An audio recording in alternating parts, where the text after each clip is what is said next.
मुझे 6 साल हो चुके हैं ट्रेडिंग की फील्ड में काम करते हुए। ये 6 साल के दौरान में बहुत सारे ट्रेडर से मिला हूँ जो एक्चुअल में प्रॉफिट बनाते हैं। जितने भी प्रॉफिटेबल ट्रेडर से मैं मिला हूँ, मुझे वो सब में एक कॉमन पैटर्न देखने को मिली। ये सभी लोग टॉप डाउन एनालिसिस या फिर मल्टीपल टाइम फ्रेम में एनालिसिस करने के बाद ही ट्रेड लेते हैं। आपके साथ कभी ऐसा हुआ है कि आपको बैक टू बैक प्रॉफिट होने लगे और कभी कभार बैक टू बैक लॉस का सामना करना पड़े? ये कोई इत्तेफाक या फिर कोइंसिडेंट नहीं है।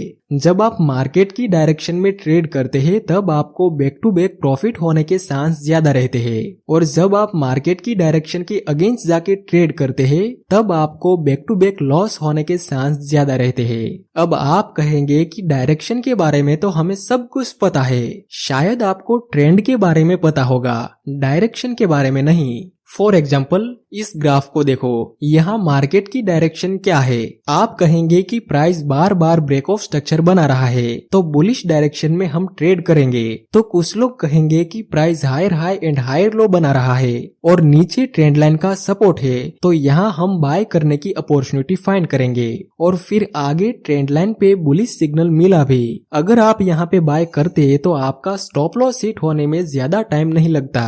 यहाँ आपको लगता था ना कि बुलिश डायरेक्शन है, एक्चुअल में ये ट्रेंड बुलिश था। यहाँ मार्केट की डायरेक्शन बुलिश नहीं थी। डायरेक्शन और ट्रेंड दोनों अलग अलग चीजें होती है, कंफ्यूज मत होना।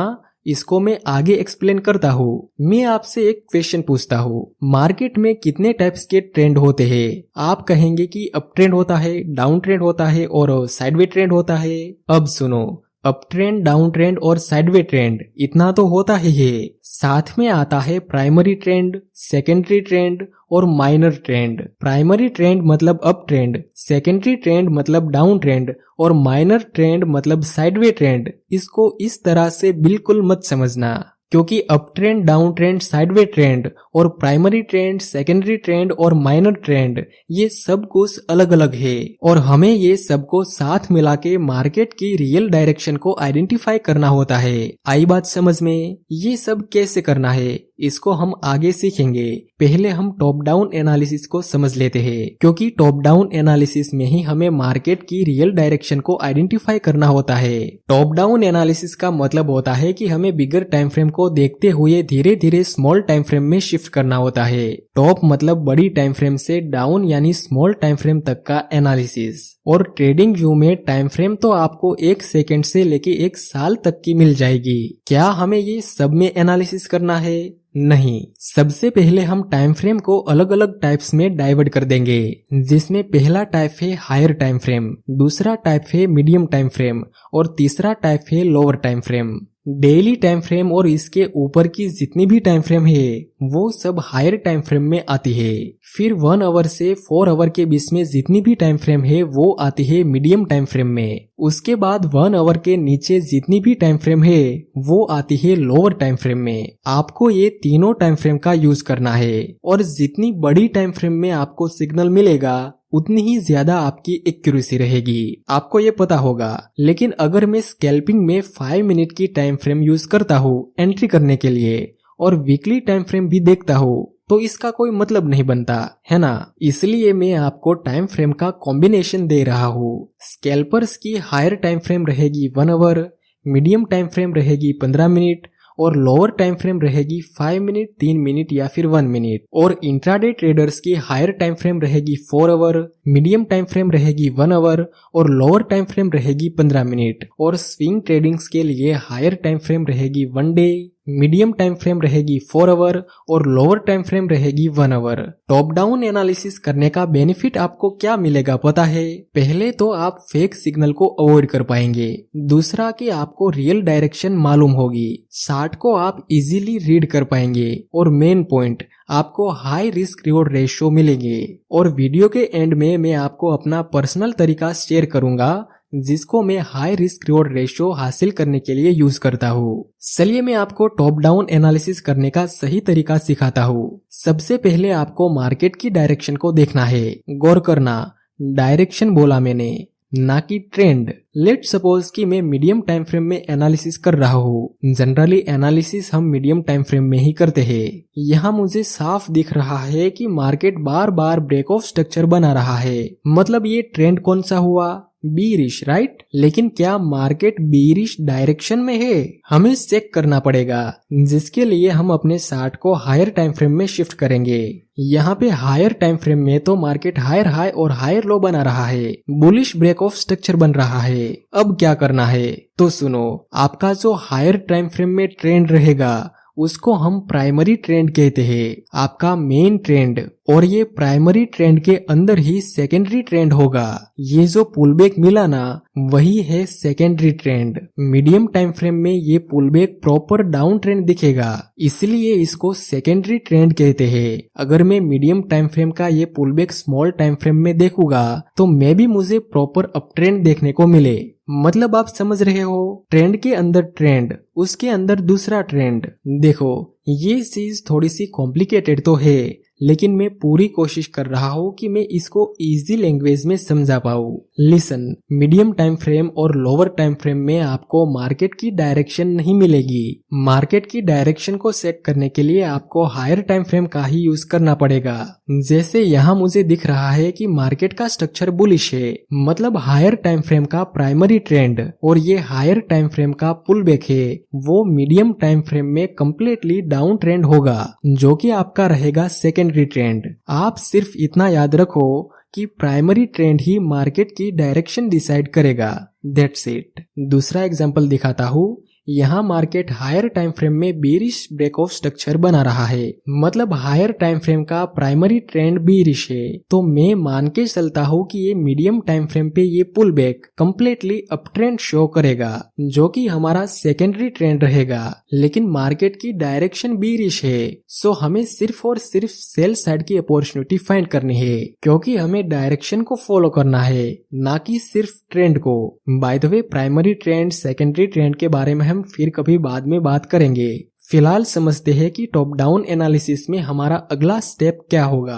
अगला स्टेप है कि आपको मीडियम टाइम फ्रेम में जाके एनालिसिस करना है, और तीसरा स्टेप है लोअर टाइम फ्रेम में आपको एंट्री करनी है। मीडियम टाइम फ्रेम में आपको लिक्विडिटी लेवल को आइडेंटिफाई करना रहेगा, सप्लाई डिमांड रिवर्सल पॉइंट, ये सबके कॉम्बिनेशन को मिला के एनालिसिस करना है। और एंट्री करने का मेरा पर्सनल तरीका, जिससे आप हाई रिस्क रिवॉर्ड रेशियो हासिल कर पाएंगे, उसको मैं आगे सिखाऊंगा। ये पूरी प्रोसेस को हम एक एग्जाम्पल से सीखते हैं। मैं इंट्राडे का एग्जांपल ले रहा हूँ, बाकी आप जिस टाइप की ट्रेडिंग करते हैं उस हिसाब से इस बॉक्स में बताए गए टाइम फ्रेम को सिलेक्ट कर लेना। ये 4 आवर का चार्ट है। यहाँ मुझे देखना है कि मार्केट की डायरेक्शन क्या है। यहाँ प्राइस ने इस रिसेंट स्विंग लो को ब्रेक किया, मतलब यहाँ डाउन ट्रेंड की शुरुआत हो चुकी है। फिर market lower low and lower high बना रहा है। इट मीन्स कि अभी मार्केट की डायरेक्शन बीरिश है। तो आगे से मैं सिर्फ और सिर्फ सेल साइड की अपॉर्चुनिटी फाइंड करूंगा। ये pull back lower time frame में शायद अप ट्रेंड दिख सकता है, लेकिन हम सेकेंडरी ट्रेंड के साथ नहीं चलते। हम ट्रेड करेंगे हायर टाइम फ्रेम के प्राइमरी ट्रेंड के साथ, जो कि मार्केट की डायरेक्शन को डिसाइड करेगा, और वो फिलहाल बीरिश है। तो अब हम मीडियम टाइम फ्रेम में चार्ट को शिफ्ट करेंगे। मीडियम टाइम फ्रेम में हम सारा एनालिसिस कर लेंगे। ये सपोर्ट आगे रेजिस्टेंस का काम करेगा। यहाँ एक स्ट्रॉन्ग सप्लाई जोन भी है। ये लेवल जो कि 1 आवर का स्विंग लो है, और ये स्विंग हाई। आपको पता होगा कि स्विंग हाई और लो पे मैक्सिमम लिक्विडिटी अवेलेबल रहती है। नेक्स्ट प्राइस ने इस रेजिस्टेंस को ब्रेक किया, लेकिन यहाँ हम बाय नहीं करेंगे, क्योंकि जिस कैंडल से ब्रेकआउट मिला उसका अपर वीक काफी बड़ा है। ऐसे ब्रेकआउट जनरली फेल हो जाते हैं। फिर प्राइस थोड़ा नीचे आके इस रेजिस्टेंस को ब्रेक करता है। जनरली जब प्राइस रेजिस्टेंस पे कंसोलिडेट होके उसे ब्रेक करे या फिर पुल बैक लेके ब्रेक करे, ऐसे ब्रेकआउट रियल होने के चांस ज्यादा रहते हैं। पर फिर भी हम इस ब्रेकआउट पे बाय नहीं करेंगे, क्योंकि यहाँ रिसेंट ही सप्लाई जोन है और ऑलरेडी मार्केट की डायरेक्शन बीरिश है, जिस वजह से हम यहाँ पे बाय तो बिल्कुल नहीं करेंगे। हमें सिर्फ सेल साइड में एंट्री करनी है। और एंट्री करने के लिए हम लोअर टाइम फ्रेम में 60 को शिफ्ट करेंगे।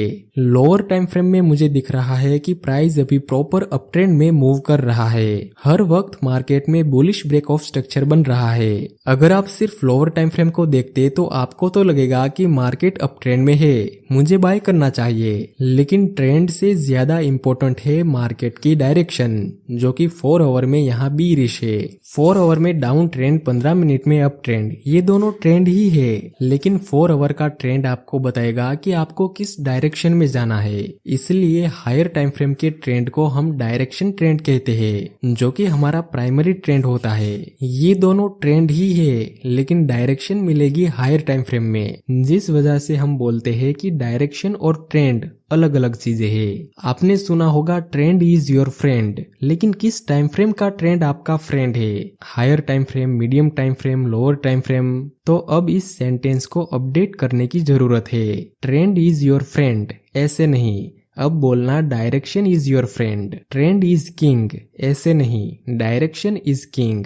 आई बात समझ में? तो जब हायर टाइम फ्रेम में बीरिश डायरेक्शन हो और लोअर टाइम फ्रेम में अप ट्रेंड, ऐसे केस में क्या करना चाहिए? ऐसे केस में वेट करना है कि लोअर टाइम फ्रेम का अप ट्रेंड डाउन ट्रेंड में रिवर्स हो जाए। 15 मिनट में रिसेंट स्विंग है यहाँ पे। जब प्राइस इसे डाउन साइड ब्रेक करेगा तब ये अप ट्रेंड डाउन ट्रेंड में रिवर्स होगा। नेक्स्ट, हम जैसा चाहते थे वैसा हुआ भी। लोअर टाइम फ्रेम में डाउन ट्रेंड स्टार्ट हो चुका है, तो अब हम पुलबैक पे सेल साइड का ट्रेड प्लान कर सकते हैं। नेक्स्ट प्राइस ने पुलबैक दिया और बीरिश सिग्नल मिला, सो यहाँ हम सेल साइड में एंट्री कर सकते हैं। एसएल इसके हाई से ऊपर और टारगेट हम 1 आवर की लिक्विडिटी जोन तक रख सकते हैं। नेक्स्ट मार्केट में एक फॉल देखने को मिला, जिसके साथ हमारा टारगेट अचीव हो गया। अगर आप थोड़ा ध्यान देंगे तो आपको मालूम पड़ेगा कि यहाँ भी तो बीरिश सिग्नल मिला था। यहाँ हमने ट्रेड क्यों नहीं किया? क्योंकि ये इनसाइड बार है और हम इनसाइड बार कैंडल के अंदर ट्रेड नहीं कर सकते, और इस ट्रेड में हमें 1:2 का रिस्क रिवॉर्ड रेशियो मिला। लेकिन स्टार्टिंग में मैंने बताया था कि मैं आपको अपनी पर्सनल मेथड शेयर करूंगा, जिससे आप हाई रिस्क रिवॉर्ड रेशियो हासिल कर पाएंगे।